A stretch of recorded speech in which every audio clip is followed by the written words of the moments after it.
நீங்க நோட்டீஸ் பண்ணியிருக்கீங்களா?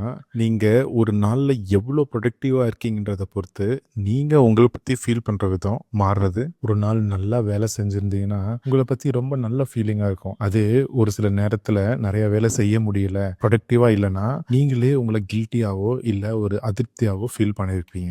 நம்பளோட ஒர்த்து, நம்மளோட அச்சீவ்மெண்ட்ஸ்ல தான் இருக்குன்னு நெறைய பேரு பிலீவ் பண்றாங்க. நம்ம யாரு? நம்ம என்ன செய்றோம்? அப்படின்ற 2 விஷயத்துக்குள்ள இருக்கிற கன்ஃப்யூஷன் தான் பீப்பிளோட சஃபரிங்க்கு முக்கியமான காரணம் அப்படின்ட்டு கார்ல் ரோஜர்ஸ் அப்படின்ற சைக்காலஜிஸ்ட் சொல்லியிருக்காரு. எக்ஸாக்ட்டா இதேதான் இங்கேயும் நடக்குது. உங்க ப்ரொடக்டிவிட்டி அப் அண்ட் டவுன் போகலாம். ஆனா உங்களுடைய செல்ஃப் ஒர்த் கண்டிப்பா போகாது. ஒரு மரத்துல எல்லா நாளும் பழம் காய்க்கலனா கூட அது தன்னுடைய ஒரு ஒர்த்த என்னைக்குமே லூஸ் பண்ணாது. அதே மாதிரி நீங்களும் எல்லா நாளும் ப்ரொடக்டிவா இல்லைனாலும் சில நேரங்களில் ரெஸ்ட் எடுத்தாலும் உங்களுடைய ஒர்த்தை லூஸ் பண்ணவே மாட்டீங்க. இன்னைக்கு நீங்க தூங்குறதுக்கு முன்னாடி 2 கேள்வி கேளுங்க. இன்னைக்கு நான் என்ன அச்சீவ் பண்ணியிருக்கேன், இன்னைக்கு எந்த மாதிரியான பர்சனா நான் இருந்திருக்கேன். இதுல 2வது கொஸ்டின் கேட்டீங்க தெரியுமா, அதுதான் ரொம்ப முக்கியம். அதுதான் உங்க வாழ்க்கையை மாற்றும். உங்களோட வேல்யூ உங்க அச்சீவ்மெண்ட்ல இல்லை, உங்களுடைய எக்ஸிஸ்டன்ஸ்ல தான் இருக்கு.